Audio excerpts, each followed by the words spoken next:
So welcome, Julie. How are you?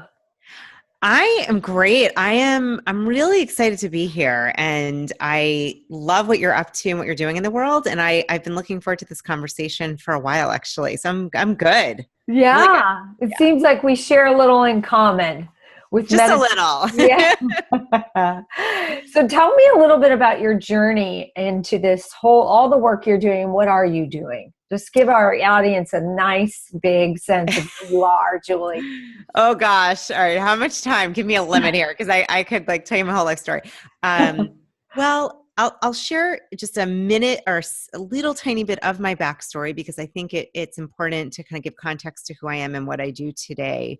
Um, I, for me, getting into this world of really standing for people to live their most authentic lives. And I'm a big believer, we come here, each of us are unique. We have one shot at this life, and this body is this person. And I truly believe that we all are kind of embedded with these beautiful, unique gifts that I know for me, I was heading down a road where I would have missed it, and quite possibly not just missed it, but like detoured or ended my life earlier. I mean, I was in a really rough spot, and it wasn't like on the outside you couldn't tell that. And I share this because I think many of us, I was really good at wearing masks and wearing a smile, and I didn't feel that way. And so I've done a lot of transformation and personal work to kind of do a massive 180 turn. For me, a lot of the ways, mainly the way I dealt with any kind of tough emotions was to use and abuse food. I call myself like a food abuser. Addict is a word that could be used, but for me, it was something part habit and part chemical reaction, like an alcoholic. I spent many a moments secretly eating, stealing food from friends, from people in my office, eating out of the trash. I mean, really not pretty stuff that I wanted anyone to know about me. And it was through this breakdown. I had a day I was working at a job, it was a nice job, and it was nonprofit. They did great things, but it did not stir my heart. And the way I dealt with feeling frustrated is I ate, there was a 6-pound bag of M&Ms. This is kind of funny, kind of not. They were tie-dyed M&Ms. So I was like, oh, I'm a hippie. I'll eat tie-dyed M&Ms. And I couldn't stop eating them. Couldn't stop eating them to the point where I ended up missing 3 days of work. I was so sick. And remembered that I was driving that third day. I still felt not okay, and mentally as well as physically. And I contemplated just driving off the road. It still brings tears to my eyes because I think of what my life has done since then. And I thank God got my butt I went to a support group for a long time, with other people that struggled. But what the most important thing for me was that it got me out of feeling alone and shame. And I learned how to talk about that. It took a long time. But it gave me this gift of realizing that I am not that addiction. I am not those behaviors. I'm not my thoughts. I can choose. And this is about 15 years ago, actually. And, that journey of exploration led to some serious deep work. I always joke, for 30 grand of therapy and then every support group known to humankind and coaching and every personal development program, you too can really figure out who the heck you are. But it led into a lot of life changes. I ended up, I had 2 young children, and I just woke up knowing great person, but not the right fit for me. So I, got divorced. I left my career of 11 years to start my own business. I believe there's a definite mind-body connection. I had a thyroid breakdown, a lot of these breakdowns, but led to these breakthroughs. And so today, when I talk about living your You-est You, being who you're meant to be here. I mean, I'm talking from like, I feel like most stuff I've been there, done it. And it's a daily practice of living in the space of asking that question, how can I love myself more? How can I serve both my well-being of my higher self and that of the greatest good of all? And how can I share that and help people to do that? So that's kind of, that's the macro. And I do it in a lot of ways: coaching, speaking, teaching. I've written books and have a podcast. So do you think the whole M&M episode was the defining moment that had you start your journey? Or Yeah, did it come before? Yeah, it's a great question, Maggie. It's funny. I'm very visual, and I just did I love vision boards, and on the back of it, it's kind of cool. One of the colors is dark blue, and I put all my pictures and words, and the back of it is blank. It's white. And I was like, I'm going to map out what's happened, like what started this journey and this transformation, because my life today, I mean, sometimes I have to pinch myself, and that doesn't mean it's perfect at all, but it's beautiful. And it's designed with love and intention and care. And so I literally was mapping this, and I'm remarried. I was showing my husband, I'm like, look at this map. And he's like, Julie, if you look at the beginning point, it's when you had that M&M episode and you started going to a support group. And I knew intuitively, I had this feeling, if I did not go that night, it was either that or I wasn't going to be here. I felt it so profoundly. And so obviously I'm grateful, because, I know there are people we've just had in the recent news, people that we know and love who've been struggling and probably deep shame and didn't want to share that and ended their lives. And there's no judgment. It's just, I get it. And it can seem perfect, can seem great. So anyhow, I do think that moment was a defining moment for sure. Well, do you want to share a little bit about what the catalyst was for it sounds like depression. But I don't know. But do you want to share any of your personal story that led up to what you think caused the addiction to begin with? Yeah. And it's funny, I don't know, like, I know many people with depression, and I would say, I don't know that I had a deep depression, but I think what happened was over time, there are things that happen in our lives. People say things. I liked a guy and he didn't like me. He called me nasty, and I made it mean that no one liked me. I mean, all these kinds of things that I didn't learn to really process and handle and sit with until later. And my way of dealing with that pain, because I didn't want to feel it. Thankfully, I mean, it could have been worse. I could have gotten into crack or heroin or something. I have friends that are addicts in other forms, and that's a different scenario. That's, in some ways, food you still have to eat 3 times a week. But, I always say you don't get pulled over for eating M&Ms, although maybe I should have.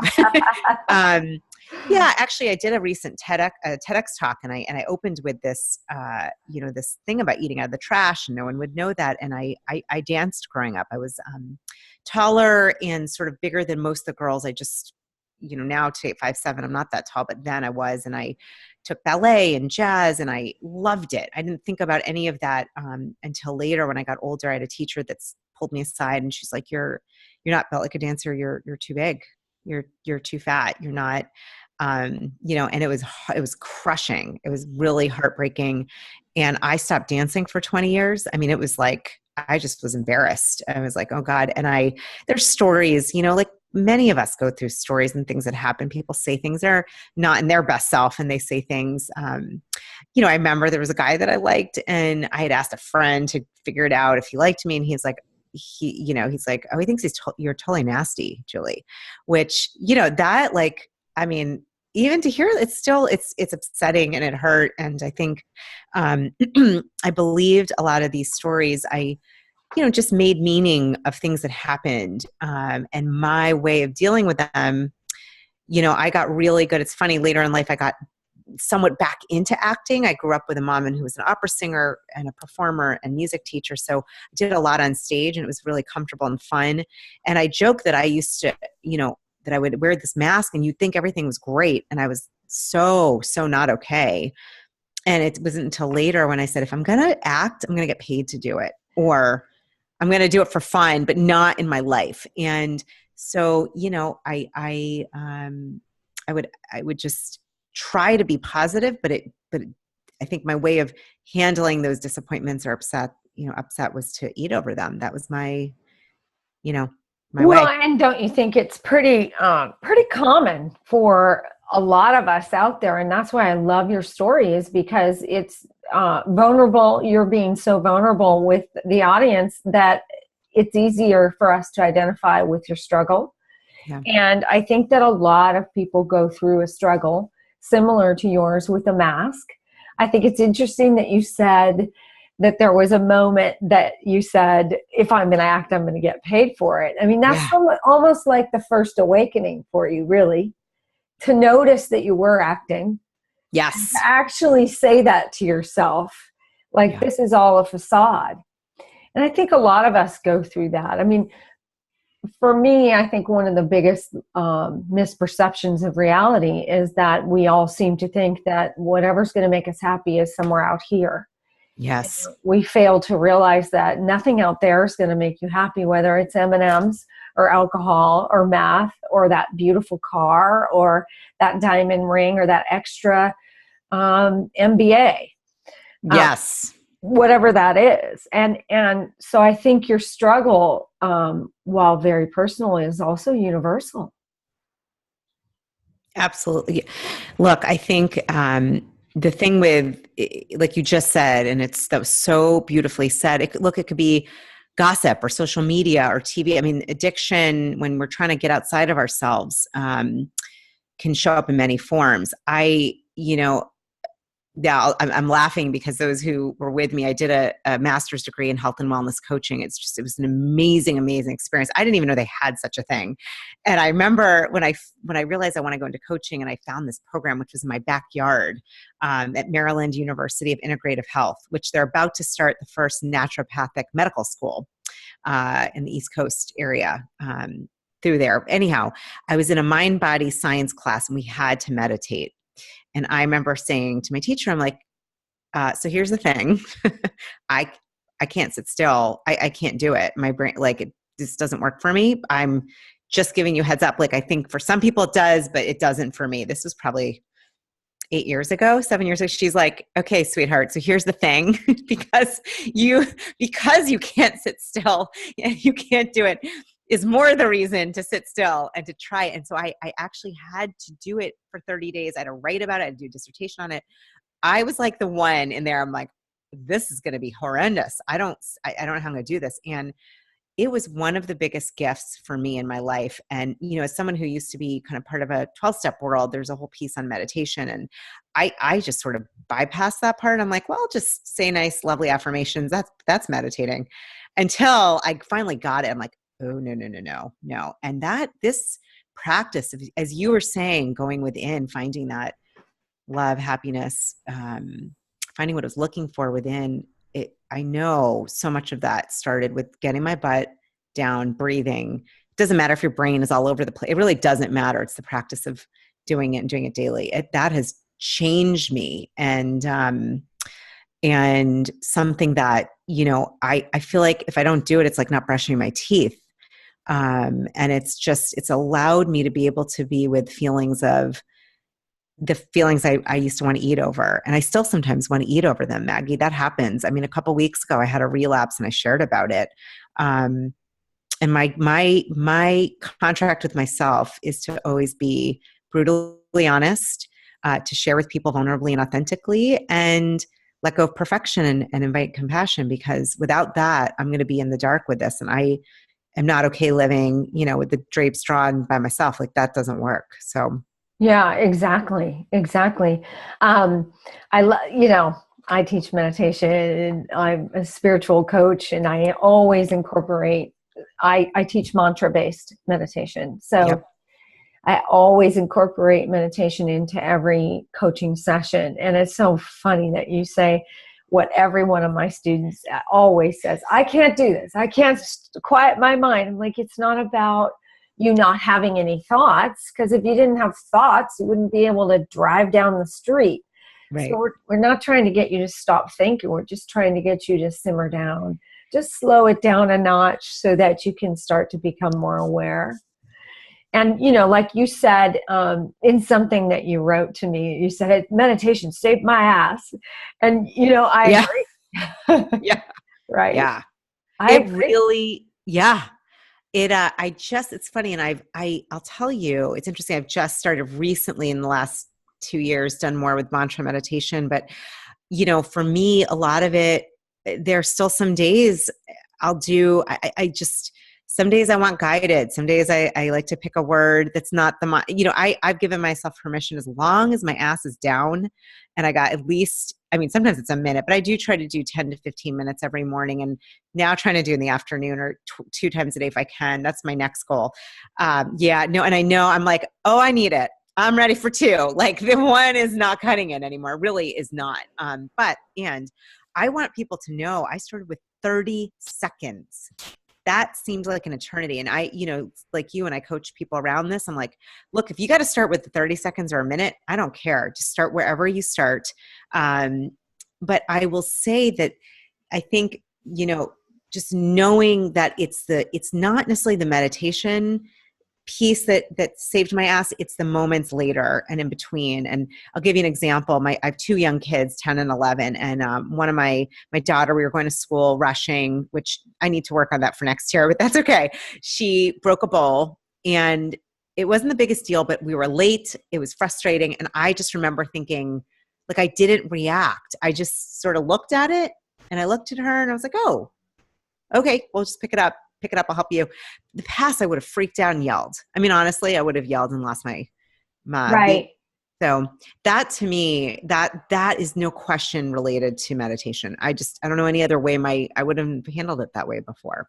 Yeah. It's how you create the peace and the tranquility within that you then carry into your world out there where it's really important.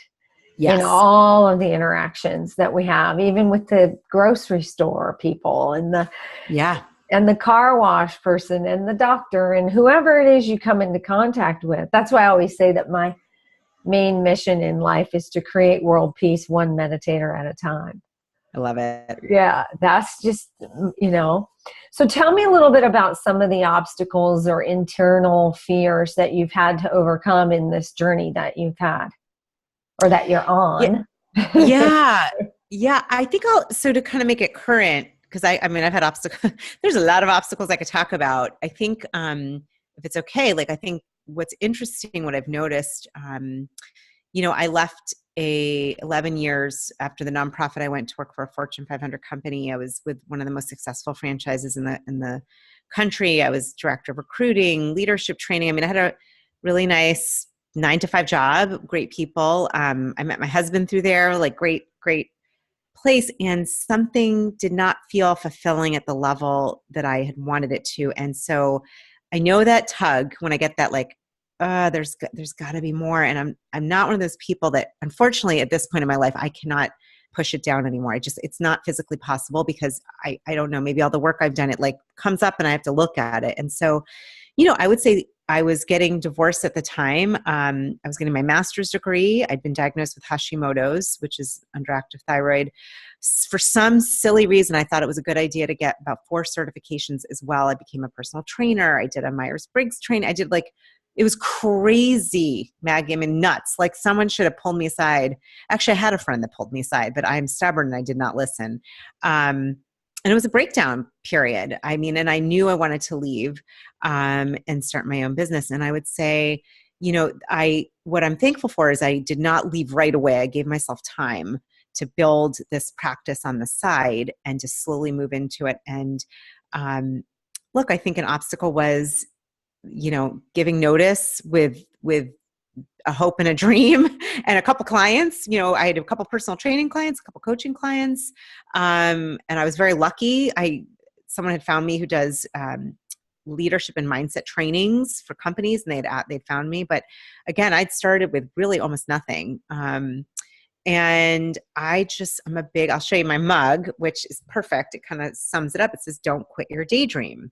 And I have mugs. I have this quote everywhere because I do believe if you have that dream, you wouldn't have it if there wasn't a purpose. I don't have a dream to go build houses. I think I would really suck at that actually. But I'm not meticulous and I'm not good at detailed measuring. So I'd be really bad at that. But I do have a dream, to really help, especially women, or men and women, but people that really want to awaken to who they really are and live into that. And so, leaving and stepping into my own business was definitely something that was I've never done that before. I don't know how I didn't know that I'm an entrepreneur because it really fits my personality well, but it was scary. And then into it, a year and a half into my own business, I started getting some contracts with local government agencies and teaching all about leadership and mindset and mindfulness and workforce development. And this contract I had for the year, they pulled the contract. They lost their funding, and it was a huge contract for me at that time. That brought up a lot of fear. And, through meditation and journaling and reflecting, it was one of the best gifts that happened. I paused and I finally started to ask, all right, I believe everything happens for a reason in my life. I just believe that for all of us, but I believe that for myself. And I said, okay, what's the gift? What's the learning? Something about this, like I need to listen. And I kept hearing, Julie, it's time to pivot your business. You need to shift the way you're doing your work. And that led to an entire change in how I'm doing my business. And today looks very different than 2 years ago. Yeah. And so, That's great. Now, who do you think was the biggest role model, or who influenced your life the most? Do you mean business-wise or in general, or? Whoever comes to mind for you. All right. Okay. Well, there's like the trilogy, these three women. I love that they're powerful women. One is deceased and two are not. The person who is, I could say family and their friends, but I've been influenced by, believe it or not, Louise Hay, who's kind of the grandmother of personal development. My mom was also in a support group for overeating when I was growing up. So I come by that naturally, grew up with her. I used to go to meetings. She had all these Louise Hay books and meditations and made me look in the mirror and hug myself. And I hated it. But a seed got planted. And that woman, I still feel she is with me all the time. I really do. I can like hear her voice. I've heard her How to Love Yourself like CD 5 million times. I've read her, I've her cards. She really influenced me in the whole realm of learning to love ourselves. And I believe it all starts there. So she was it was her. And then I would say, for millions of us, Oprah was somebody who just, now living in Baltimore, I just did a TV spot at WBAL where she started. And I'm like, that woman is just a badass. She just really went from not just humble beginnings, but I can't get my head around what she believed in to get to where she is. And then the last person actually is and I got to tell her this, I interviewed her this year, Marie Forleo, who is just a brilliant, beautiful soul who I used to watch during my lunchtime at my job, her little Marie TV on Tuesdays. And 5 years of watching her, 4 years of watching her gave me the inspiration and courage to leave. And so it was a dream. I said, I hope to meet her and someday I will. But I did get to interview her face to face. It was so cool. And tell her like, hey, by the way, I'm doing all this in part because of you deciding to be your best self. So those are the three. And I love supporting awesome women. I think there are just so many empowering women out there. And, what you're doing, hopefully what I'm adding, I think our world is calling for that. Oh, for sure, right? Especially now, right? Yes, for Oh my sure. gosh. So what philosophy do you live by? What guides your life? Oh my God, I'm loving these questions. It's like so much fun. We could talk about this for hours. I'm so clear on this. I'm like, well, it's not like a tried and true philosophy. It's kind of basic, but I absolutely believe that we're all created in this oneness, the same love frequency. And the principle that guides me is to get quiet enough so that I can feel that connection with who I really am, my higher self, with that essence of love and joy, and to ask, how can I be who I came here to be, and to do that and to trust. And so for me, it's really listening and acting. Everything I do these days, it's not real planned out. People are like, wow, you did this. And I'm like, I'm telling you, my operating manual sometimes comes a week before or a day before the moment. I really believe we have this inner guidance system. And for me, it's listening and acting from that highest place. It's always what is of the highest good for myself and everyone included? And how can I add more love to myself and the world? So those are the things that guide me. And if you weren't doing what you're doing right now, what do you think you'd be doing? Would your life be in a totally different place? The only thing I'd say to that, so it's funny, the other day I was like, there's a lot of responsibility owning your own business. And I was like, God, if I were to work for someone else or work somewhere, what would I do? And I'm like, I just can't even picture that. I can't, because I'm doing what I love.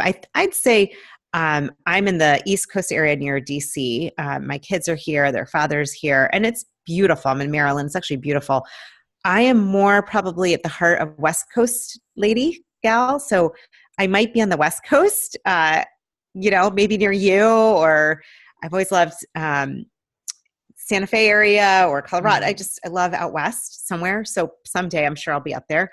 The only thing that I would say, when I was little, used to kind of like a podcast, but I could see having some sort of show where I just get to interview people all day long, amazing people, and highlight all the goodness going on in the world. So some sort of show, TV show or YouTube show or something where I could really, that's sort of the like down the road, would love to be able to do that in a big way where, there's so much crap and bad news. Like I would love to be sharing some really good news. Yeah. Well, what piece of advice would you give to anybody listening to Life Illuminated today? I love the name of your podcast. I just looked down at the name and the little symbol. And I would say that, that we're all here to illuminate and radiate a very unique 1 in 14 trillion chances of being born sacred gift. Like each of us chose, I believe, to be here and to have the courage to ask, what am I here to share, and how can I serve? And however that looks, not everyone wants to have a business. We don't need everybody. But to spend the time and investing in yourself and going inward and being able to learn to hear that inner wisdom, that higher intelligence, that higher self, because that kind of connection and inner peace to me is priceless. There is no price tag on that one. And I have found everything has the joy and the ability to love and give love and share and create and be self-expressed and prosperous. All of that has stemmed from really getting that inner, feeling that inner love and connection and knowing. So I would say investing in time and energy to be able to hear that within. We all have the ability. I don't care who you are. It might take time, but that's worth it. And it's important work. And if we're all doing that, I think this planet will shift in consciousness, in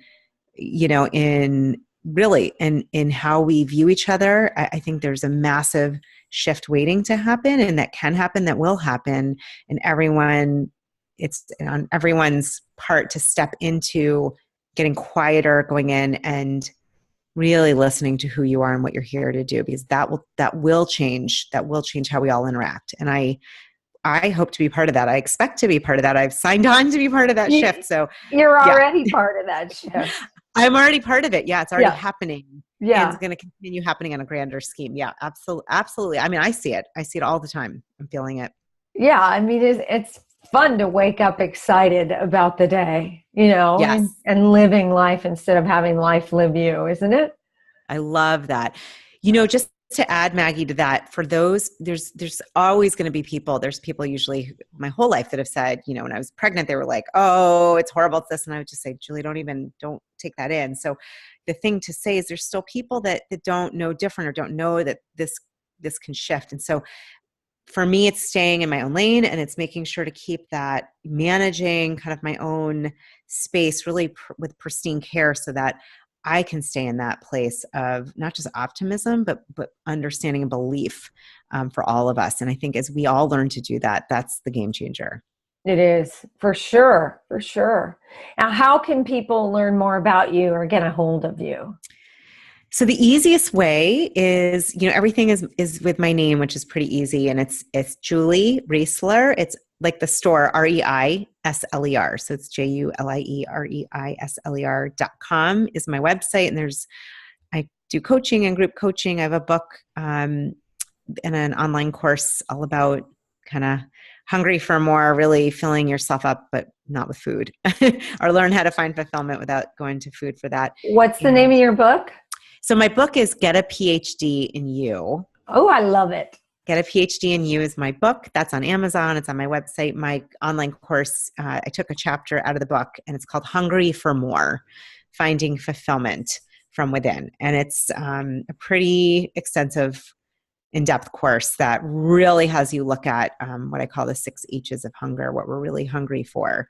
I use them every day. And you can also find me on Facebook, Instagram, LinkedIn at JulieReisler. It's really easy. Perfect. Well, I have thoroughly enjoyed getting to know you just a little bit today on the Life Illuminated podcast. And I'm so thankful that you came to share your story. Thank you so much, Maggie. This, has been so much fun. I hope for everyone listening, I hope you got something. I hope even if it's one little nugget of what you said or I said, the intention I know we both created was for this to be illuminating and impactful. And thank you for giving me the opportunity to be a part of your beautiful community. Yes, and I hope you come back and see us again. Absolutely. All right, take care.